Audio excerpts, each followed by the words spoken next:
something crosses the road. It's skeletal, light, fleshy, and it stands up, and then it like kind of just almost like leaps.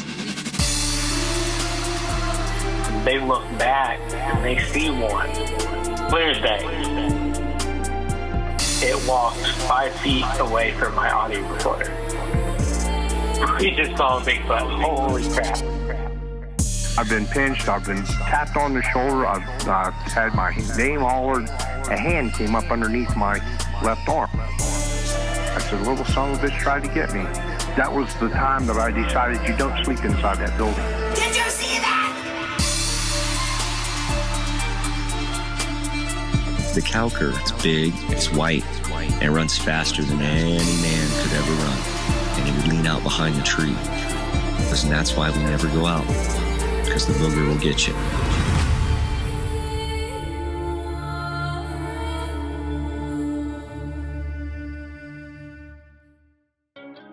Welcome back to another episode of Exploring the Unknown, the show where we dive deep into the unexplained, the mysterious, and the downright spooky. I'm Dustin. I'm Luke. And today I'm thrilled to bring you a guest who's been on the front lines of one of the most enduring mysteries of our time, Bigfoot. Today, our guest is none other than Michael Cook, a seasoned Bigfoot researcher who's had some truly jaw-dropping encounters in the wild. He's been paced out by not just one, but a group of Bigfoot. And trust me, that's just the tip of the iceberg. You might recognize him from his appearances on These Woods Are Haunted and the Bigfoot and Beyond podcast, where he's shared his experiences and insights with audiences around the world. You gotta hop into this episode. Let's do it. There he is. Hey, Sorry about that. Hey. Oh, not a whole lot. I was working on some stuff here. Yeah, I just realized what time it was.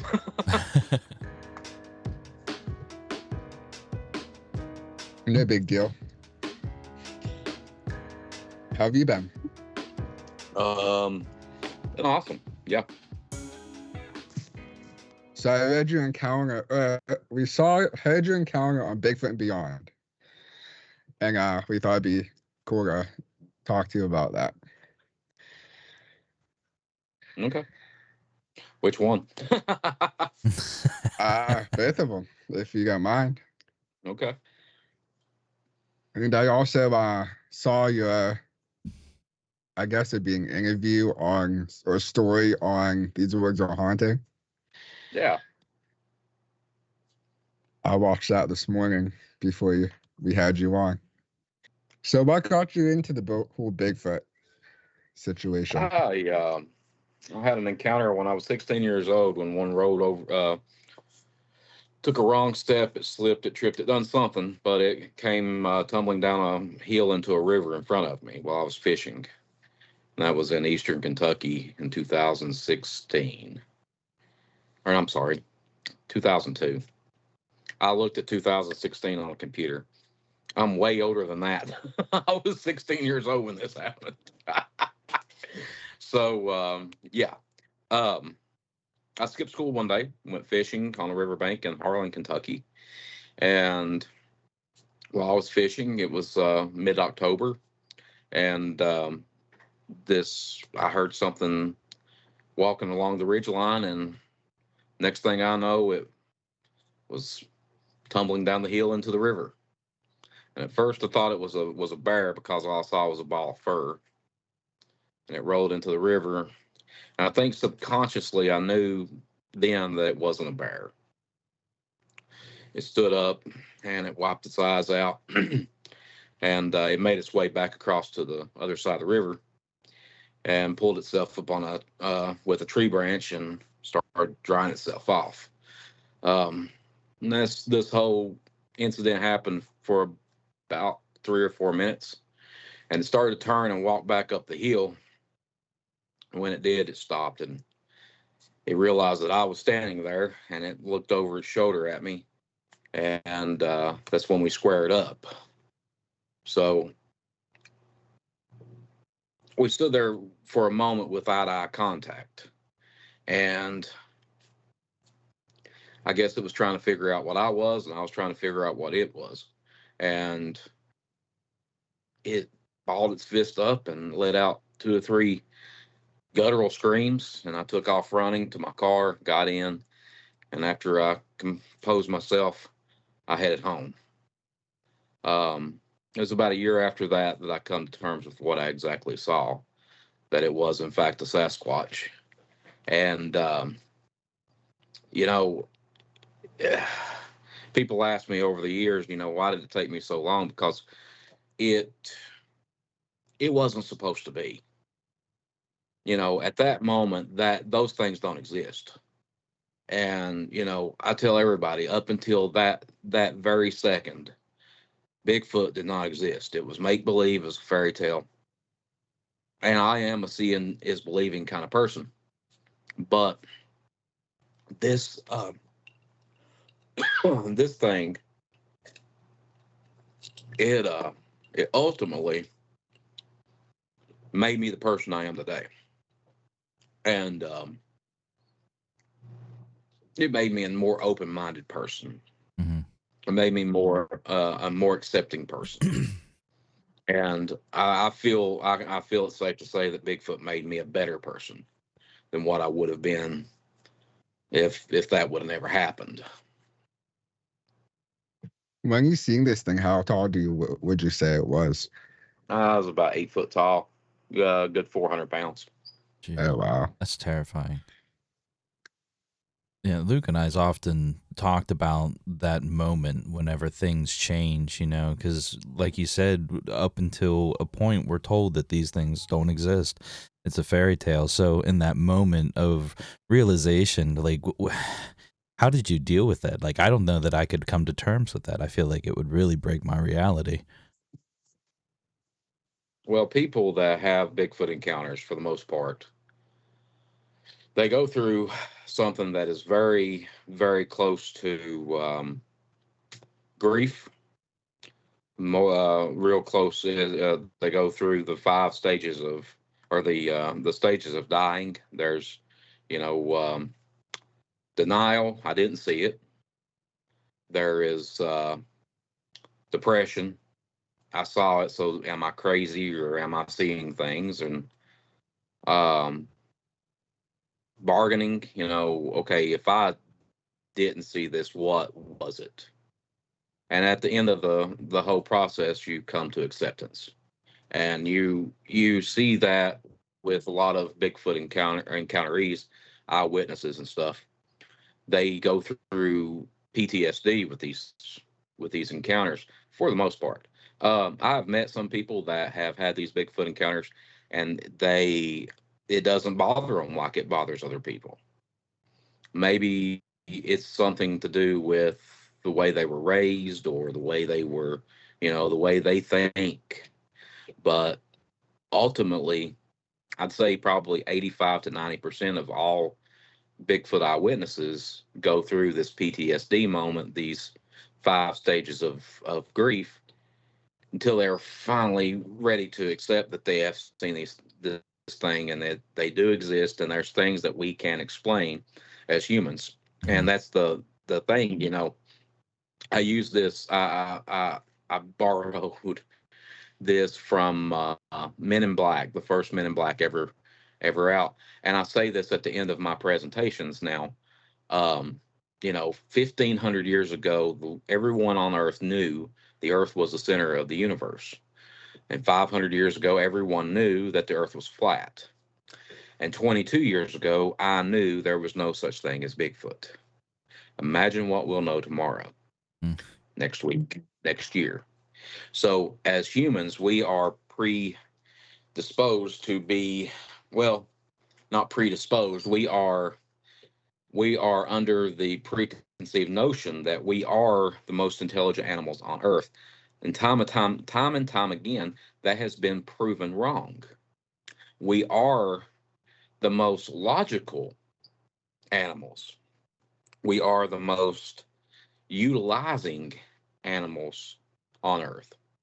But as far as being the most intelligent animals on Earth, we are far from it. There are all kinds of species throughout the animal kingdom that outsmart us almost daily. Mm-hmm. And that goes to prove that that's being proved in the rainforest right now, the Amazon rainforest, where every year 1,000 new species are discovered, and they have went undiscovered for a couple of millennia, even 15, 20,000 years. But let's get back to where we are as far as a civilized species. We have only been civilized for a couple of thousand years. I would even surmise to say probably 5, 6, 7,000 years before Christ. And that being said, we are just 150 some years into where we are now, as far as where the Industrial Revolution came to play at in history, and so forth and so on. We are just barely there on our technological scale. So these creatures, whether they're Bigfoot or any other undiscovered species, go undetected for all this time. And I go back. We think we know everything, and that's the problem with humanity. We think we know too much, and in some cases we do know too much. However, we don't know a thing when it comes to the bigger picture. NASA started out studying the oceans. What did they see down there? What did they find down there that made them say, I want to get the hell off this planet? Right. And then they went to the stars. We know more about the surface of Jupiter's moons than we do the bottom of the ocean. There's places right here in Kentucky where humans have never set foot in the woods. The Appalachian Mountains are very old mountains. There's places where there's never been a human. So again, we get this preconceived notion that we know everything, but in reality, we don't know nothing. We have no idea what's going on. Yeah. Yeah, even the thought of like there being undiscovered land or like land that humans haven't even touched like just blows my mind, and it's hard for me to accept that. Like, no, we've been everywhere. I know it. Yeah, and you feel that way because if you sit and think about it, it will drive you crazy. It will literally drive you completely insane. And it is terrifying. I mean, I'm not going to sit here and say it's not terrifying to not know, or not to think that we don't know everything or what's out there and so forth. But the reality is we don't have a clue. Right. We really don't. Yeah. And that's, but humans are, we are understanding people. We are understanding species. We're ignorant, but we're not stupid. The difference is someone that's stupid cannot learn anything. Someone who has ignorance going on can evolve and learn something. We are ignorant people. We are ignorant species. And, it goes to the whole, 2 years ago, we had Congress come up and they said, okay, we got these 3 guys, they're Air Force, Navy, and they're going to testify about UFOs. Not one person blinked their eyes about it. Not one person was surprised. We already knew. So when is that going to happen for Bigfoot? Right. When is it going to happen for anything else? And, it won't be somebody like me. It won't be, it'll be Jeff Meldrum and Maria and all the people that have the PhDs and doctorates back in their names. Now, do you think it's going to affect anything if it does come out that it is real? Do you think it's going to affect the economy or anything like that? I believe it'll affect. Yeah, that's the repercussions and ramifications of finding Bigfoot. The truth of the matter is the proof of this creature, and you got to go back and use the spotted owl syndrome. Back in the 80s, the Oregon Lumber Company, billion-dollar company, went broke over the spotted owl. And so at the end of the day, we have to look at that in an economical outlook. At the moment, Bigfoot is discovered, proven, it's there. This is it. This is what it is. All infrastructure, mining, logging, everything that has to do with land development ceases at that moment until we figure out where they're living at, what their habitat is, what are their ranges, if they migrate, what do they eat, so forth and so on. The funny thing about what I just said, though, I believe they already know all this. And I'm not a conspiracy theorist by no means. I am a conspiracy realist. I feel like the government, just go back to Project Blue Book. And Project Blue Book, it was kind of kept undercover for a while, and it didn't really come to the light of day until about 2019, and that's when the files were declassified and everything else. So at some point, I think they know that these things are out there. But what will it do to humanity? What will it do to the average person on Earth, knowing good and well, for a fact, there are these intelligent creatures, 8 to 10 foot tall, 400 to 700 pounds, wandering around the woods, that have abilities to blend in so well they disappear, and you could be within arm's reach of one at all times. I believe it would change a lot of people's recreation. They wouldn't go in the woods as much. I do believe that it would cause it would go into like when the Mothman at Point Pleasant happened, and there was pandemonium going on where people were out trying to hunt this creature.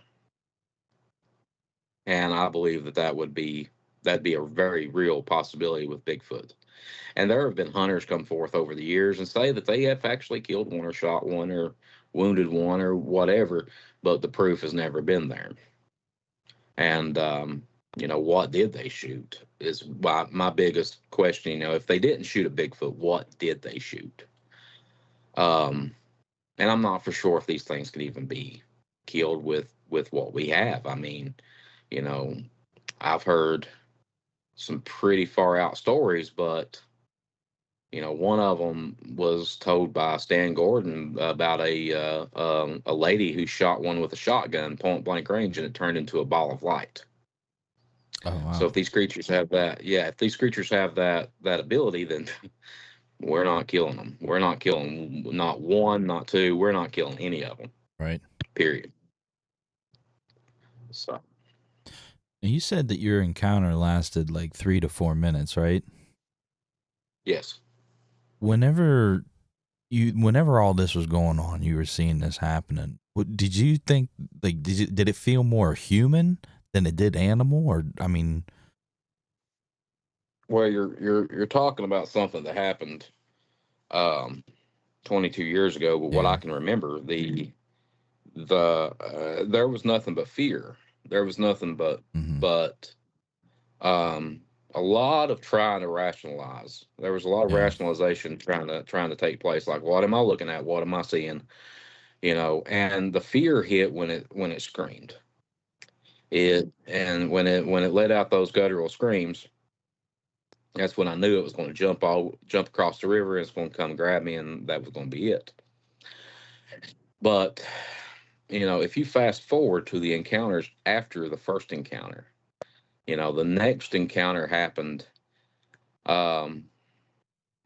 It took place about 14 years later, where another researcher and I were encountering two of them at the same time, and we saw clear visual of these creatures, and they were within 20 yards of us. Oh, wow. So we knew what we were seeing. We knew what we were looking at. At no point in that encounter did I ever feel unsafe or anything like that. I would go as far to say I felt blessed. I felt like this was a gift that I was encountering these creatures. But then fast forward to 2018, you were talking about the TV show and this and that. That night was the first time I've ever had anything remotely happen like that to me. Not one, not two, not three, but we counted 6 different distinctive movements around us at one time. So we were surrounded by these creatures with no way out. And the fear that I felt that night was not for my own well-being. It was for the fact that I had 2 people that I had put in imminent danger with me. And it was my fault. If something would have happened, it would have been my fault. And I know I wouldn't have been able to live with myself if something would have happened to either one of those, either one of Kenny or Gwen, 2 people that I cared deeply about. I would have rather it happened to me than happen to one of them any day. But, at the end of the day, we have to sit back and say, okay, that encounter, it was a once in a lifetime fluke encounter. It was I really truly believe that they were young juvenile males, and they were just asserting their dominance. They were being very territorial. I don't think they had any intentions of ill intentions of harm to us or malicious intent. And to this day, I've not had anything at all like that happen. I've been back in that same spot numerous times, countless times, and never felt what I felt that night. So, I tell people now that was the encounter that changed everything. That was the encounter that changed my mind about, for one, taking people into an active research area like that. For 2, not being prepared like we should have been. We didn't have any flashlights that night or anything like that, but to never underestimate these creatures, because if they wanted to harm us that night, they could have very, very, very easily. Mm-hmm. There was no way we could fight them all off. I had a loaded clip. I had one in the chamber. I just, there would have been shots fired, but I would have never made it out of there. Now, if you don't mind, would you be able to tell us what happened that night? Yeah. So on October 6, 2018, Gwen Guthrie, Kenny Hensley Smith, and myself went into area P3 in central Kentucky. And we got caught after dark. We didn't take any flashlights or anything with us at the time. I had no intentions of being there after dark. Once it got dark, it gets dark quick there. It's dark. And there was no moon out that night. So we come back down the mountain. Kenny found 3 flashlights that he had in his backpack. They were the small little button flashlights. You hold the button at the end, and they light up. You let off the button, they go off. The TV show These Woods Are Haunted made it look like we had these small mag lights. We never had those. So we come off this mountain. About halfway down the mountain, I started hearing something walk beside of us. It was paralleling us. And Kenny hears it about halfway down also, and he has this little moment where he freaks out a little bit. And he's like, "What is that?" So I had to tell him, I said, I don't hear anything, I don't know what you're talking about. I didn't want to freak him out. Is the reason why I said that. And Kenny's a pretty big boy. He if he got freaked out enough and try to run, you cannot run off downhill off a mountain. So he calmed down. We got on off, and we got down to this area. The TV show makes it look like we were 2 or 3 miles from our cars. We were actually about 500 yards, give or take, from the parking lot where we parked at for this trail. And I wanted to see what would happen, so I took a limb, and I smacked a tree. And when I did, one knocked back at us. And from then on, for about 50 minutes or so, give or take, we had 6 of them come down and surround us. They would walk around us just out of flashlight range, and they were taking their hands, not trees, not limbs, not sticks, but taking their hands and smacking the trees. You could hear the flesh of their hands hitting the trees. And we got bluff charged by one run straight toward us. That's when I drew my pistol.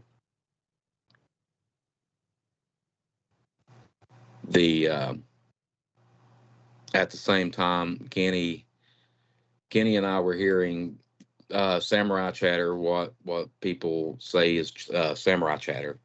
Kenny was hearing that, and I finally heard it too.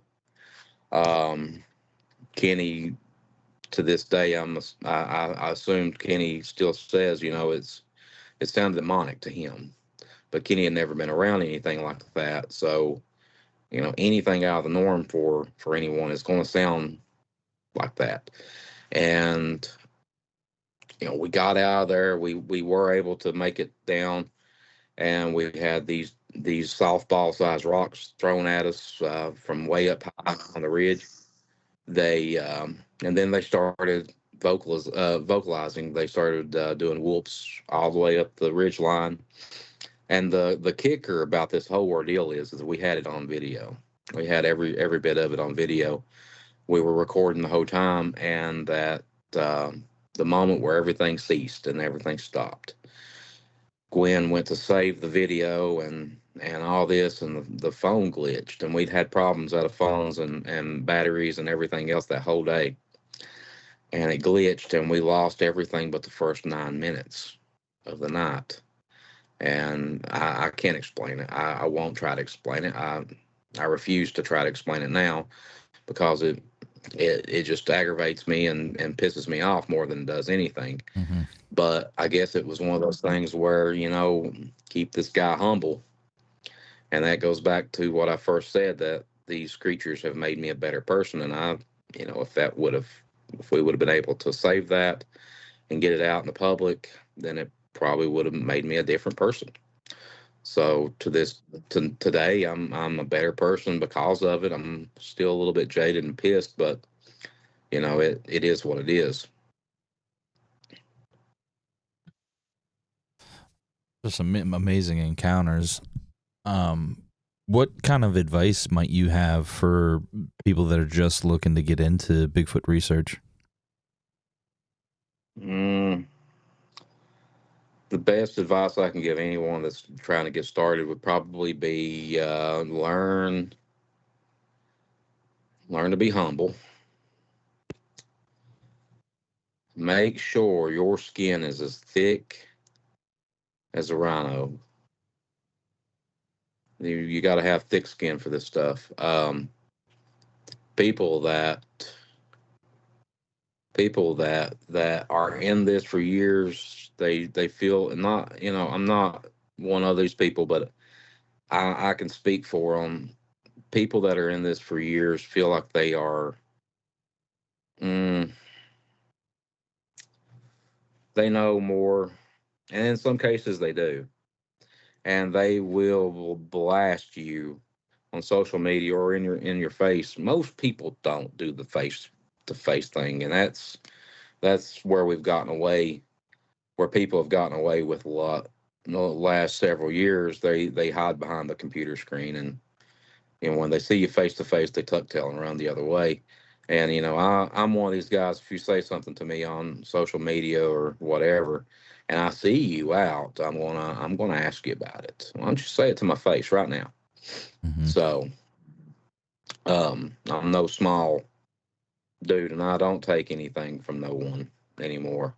But like I said, learn to be humble, be kind, open mind. If you close your eyes and open your heart and open your mind, you will see way more than you ever thought you could. Mm-hmm.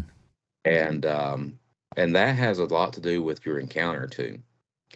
If you go out in the woods and you've got some stuff going on that, we all have stuff going on, and that's okay. But maybe out around these creatures is not the best place to be if you have a lot of stuff going on in your heart and your mind, because they, I wouldn't say mimic, but they amplify whatever you're feeling. Mm-hmm. So if you go out with pure intentions, you go out with pure heart, nothing going on, and everything, you're going to have a pretty decent encounter if they want to. If that's it, all hinges on what they want. Right. It ain't what you want. Yeah, I think you have less of a chance of having an encounter of any kind if you go out and you want it to happen. Mm-hmm. It's kind of like deer hunting. You go out and for a fact you're gonna kill a deer that day. You won't see nothing. Right. Nope, it's not gonna happen. Did you go out and you say, okay, I want to get out, I want to enjoy the woods, I want to sit in my tree stand. If a deer walks by, great. If a deer doesn't walk by, great. I'm still getting out of work. I'm still getting out of the house. Sure enough, you'll kill something that you'll have something happen that'll make that whole trip worthwhile. But that's another thing. Don't want it. Don't do it. Don't go out with this pure intent of saying I'm going to be that guy. Mm-hmm. I got news for you, pal. You're not that guy. You're not going to be that guy. Some big dreams. And Mhm. and always, take protection with you. Take a pistol, take a knife, something. And that's not for Bigfoot. That's not. No. There's things out there they want to hurt you. Mm-hmm. They will hunt you, and they will get you. That here in Kentucky, we have black bear, we have venomous snakes, we have an occasional mountain lion that walks through. But take some protection. Be smart. I see people online all the time, and they'll get out and they'll be out and it'll be piss poor in the rain or snowing, and it'll be -30, or it'll be 105 degrees, 100% humidity, and they're out there dying. Don't do that. Don't get out like they're not. The Bigfoot ain't out like that. You don't need to be out like that. Right. It's just, I mean, use common sense every now and then. That's the biggest thing with Bigfooting is common sense. It's not that common anymore. Mm-hmm. So,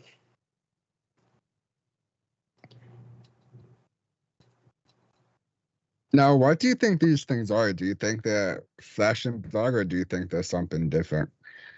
I believe they're flesh and blood, born flesh and blood. I do believe that. I believe they are endowed with abilities that we can't and never will be able to explain, whether it be some of the supernatural stuff that people have reported over the years, or whatever. It goes back to the whole blending in so well that they disappear. And a lot of people look at that as cloaking, and I don't know if I will ever get on board with the whole cloaking thing. I don't. When they start telling me it looks like the predator when it cloaks, I have a hard time with that. But I do believe these are flesh and blood. I don't know what species they are. They have very primate like characteristics, and they could be a primate. They could be the missing link, um, for lack of better words. But at the end of the day, I really don't know. I don't know if they could be a species of their own. Um, I I tend to refuse to get on the whole alien. They're alien. I think we're all alien, to be honest with you. I think we all originated from the stars. We're not. We're not from this earth originally. I don't think we are. Um, so I think that's just something that we are. We are all alien to this earth, to this planet. I think we're actually a disease to this planet, to be honest with you. But the Bigfoot, I don't know. I don't, and that's a generic answer. I don't know. It's a generic answer. So, in my opinion, I do believe they are something. There's something to it. I've seen them, and 250,000 people worldwide have seen them over the course of 20,000 years. So there's something to it. What they are, I don't have a. I would be very surprised if they were proven to be um, a relic human or anything like that. I would be very surprised. I think they could be some relation to humans, but Mm-hmm. people want to talk DNA and this and listen, I piss a bunch of people off when I bring this up, and I speak at these conferences and do these events and do these podcasts all the time, and I always piss a few people off when I say this. People want to bring up DNA this, DNA that. That's fantastic. The moment you breathe on a hair follicle that you find in the woods, it's already contaminated. Um, and claiming that this hair was proven to be primate or orangutan origin or chimpanzee origin or whatever. I mean, birds carry hairs. They can go to a zoo and they can carry hairs, and it's a needle in a haystack, but people could come across one. But when people say DNA this, DNA that, well, the people that talk about DNA have no idea how DNA works. We share 99% of our DNA with a banana. Okay, so it's not necessarily what people think, how Mm-hmm. people think DNA works, and it's not that easy. We've all had these theories and we've all had these ideas, but nobody's ever went to the woods and said, okay, let's set up a trap to catch a mosquito. And DNA lasts in the blood for about 12 hours in a mosquito's belly. So go back every 12 hours, check your trap. You get a mosquito, you pull the blood out of it, DNA it. Hell, if you don't get some kind of primate DNA out of it. Like I said, we share 99% of our DNA with a banana. So it's one of those things. It's a double-edged sword. Right.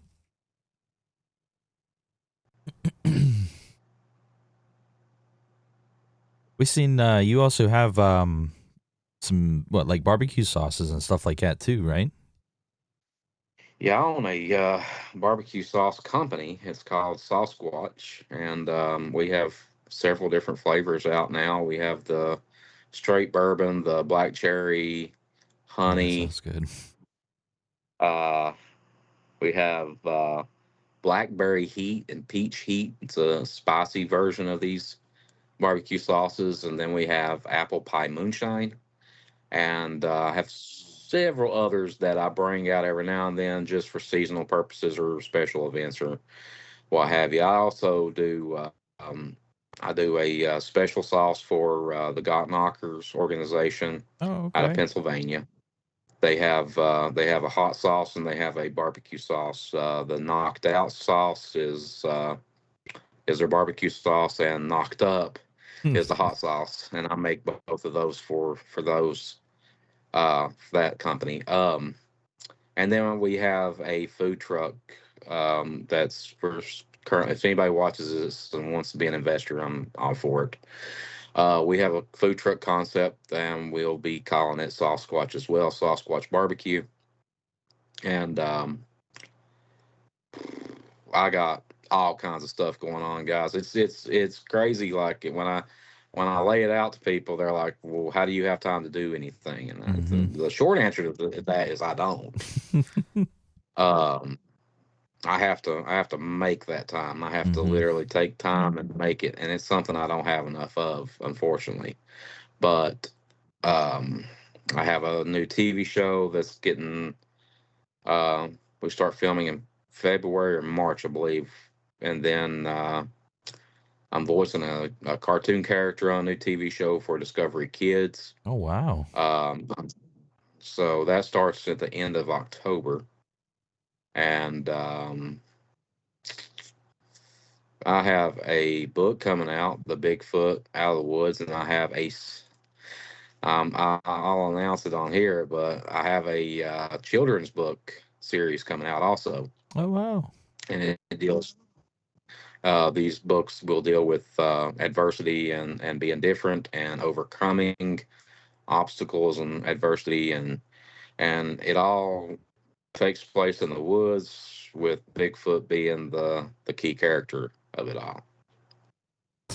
So we've talked about doing something similar to that as well, using the cryptids as a learning tool for children to be able to cope with their emotions and things like that. Well, Christopher Noel, he has this, he's a researcher. He has the savant theory that these creatures are very akin to autism. And up until 2018, I didn't know what autism was. And then I was diagnosed as high functioning. I'm on the spectrum at high functioning with mild Asperger's and ADHD. So once they told me this, and I read about it and looked into it, everything started making sense. All the confusion, all the everything, the scattered thoughts and all this. So at these festivals, at these events that I speak at, you always have someone or several that come up, and they'll be on the spectrum, and I always connect with them very, very easily. And I look at them as I look at this whole big picture. They will be the ones that figure it out. I'm not that. I mean, I'm not a savant by no means. I am, like I said, I'm high functioning ADHD with mild Asperger's, but I want with this book series, I want kids like me, like the kid I was, to know, it's okay to be different. It's okay to have these wild and crazy 5,000 billion mile an hour thoughts going through your head and all this stuff. It's okay, and if these creatures are something on the spectrum, then I truly believe they connect with other individuals that are on the spectrum. Yeah, I really truly do. But you take, like, these kids that don't know what this is. They have a very hard time through life. And even as adults, they have a hard time because they know something is different. Everybody else knows something's different, but what is it? And how do I use that weirdness? How do I use that difference to work it into the world and make my life better? So I'm writing, that's actually what I've been doing. When I realized what time it was earlier, I'm actually doing some publishing stuff and finalizing some stuff on the first of the series. And this is called Big Adventures. And I mean, it's very, very simple. I didn't want come up with something. And it's there. All the books are going to be 10 to 18 pages long with pictures and stuff. And I'm doing all the illustrations also. So that's getting a lot of work. And actually I wore a blister on my drawing hand the other day. Oh, gee. Doing this stuff. But yeah, no. And you know what's crazy about all this is I hold a full-time job while I do this. And, you know, that people say, you know, I'm probably one of the busiest people in Bigfooting, but I am. It's true. And that has to do with the ADHD. I have to keep doing things. I have to keep my mind occupied, or I'll literally go crazy. I feel that. Well, let us know whenever you post those books and stuff, and we'll help. We'll post them on our page and try to help promote them a little bit. Yeah, absolutely. Yeah, absolutely. And I had you were going to be at the PA Bigfoot camping adventure with Eric Altman. I am. I will be there both days that's going on. I will be there with bells on. Eric invited me to come. I am not. Let me get this out. I'm not speaking. I am not speaking. I'm not presenting or anything. I will have a booth there with Sasquatch, and I will be showing These Woods Are Haunted and a few other things I've been on all day at my booth. I plan on staying a few extra days and actually going and hitting Chestnut Ridge and all that, and doing some Bigfooting while I'm there. It's going to be cooler. 1st of September in Pennsylvania is beautiful, and I'm going to try to get in the woods while I'm up there. That happens after my next event. I have on August 31st in Somerset, Kentucky. I will be at the Paranormal Road Trippers Nightmare Gallery. If anybody knows who Zach Bells is, he owns that. He's the Paranormal Road Tripper. He and his wife asked me to come down and be do a lecture that day, and they're having a magician there also.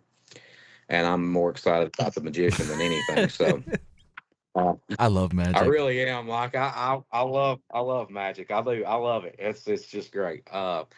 And then they're showing a horror movie, The Descent, that's going to be playing. So it's a big day. It starts, I think, at 4:30 in the day, and it goes up until like 10, 11, 12 o'clock at night.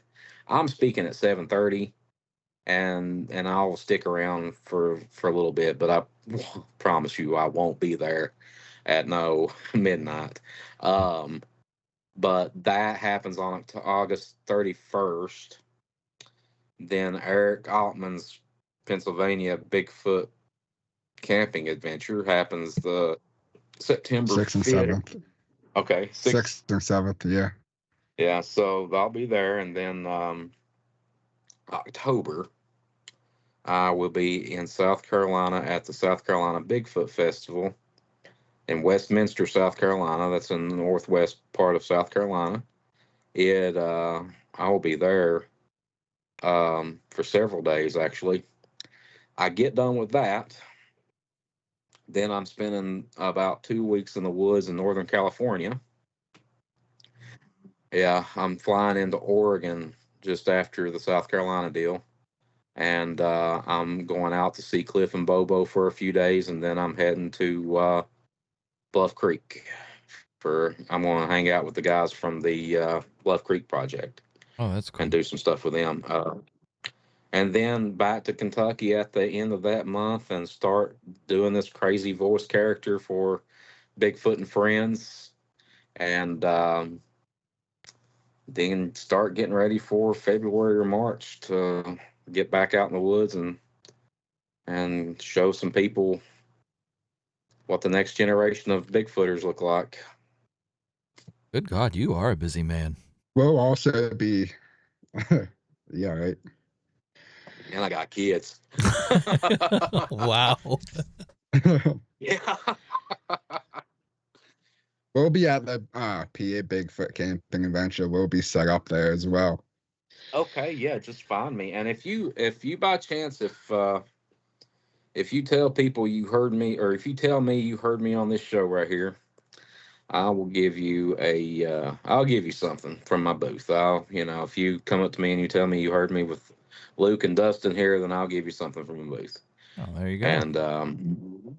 And I will have, hopefully I will have copies of Big Adventures with me. And we're going to start doing pre-sales for the Bigfoot Out of the Woods very, very soon. I have to talk to my publisher. They actually have it in possession right now. They're doing all the things publishers do for that. So I don't know when it's coming out. I done my part. I done the writing and the typing, and now it's their job.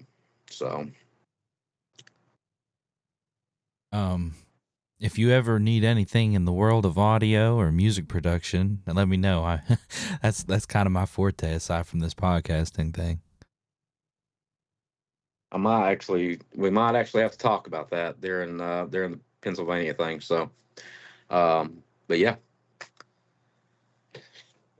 And if you all ever need anything, whatever it is, I'm not very good at nothing. I know a lot about a little. So. I feel the same way. I know a lot about a little and a little of nothing. It's exactly right. But yeah, if y'all are good, I'm good. It's about dinner time here in Kentucky. And yeah, absolutely, man. We appreciate you coming on the show. Right. Hey, no problem. Thank you all for having me. Absolutely. Thanks so much. Have a good one. Thank you. You too. He was cool to talk to. He has some cool stories too. Yeah, he does. Thanks for listening to another episode of the Exploring Unknown. We really enjoyed talking to Dave about his encounters with Bigfoot, his barbecue sauce. You know what's crazy is like a lot of these ideas that you and I had come up with, like people are already doing. Yeah, I know. That's hilarious. We need to come up with the barbecue sauce. Yeah, well, could be like I mean, a different cryptid. Yeah, maybe. I don't know. I feel like we need to go outside the box. Everybody's got the sauce, or everybody's got like that thing. I feel like we got to go outside the box and be different on everybody else and have something completely different.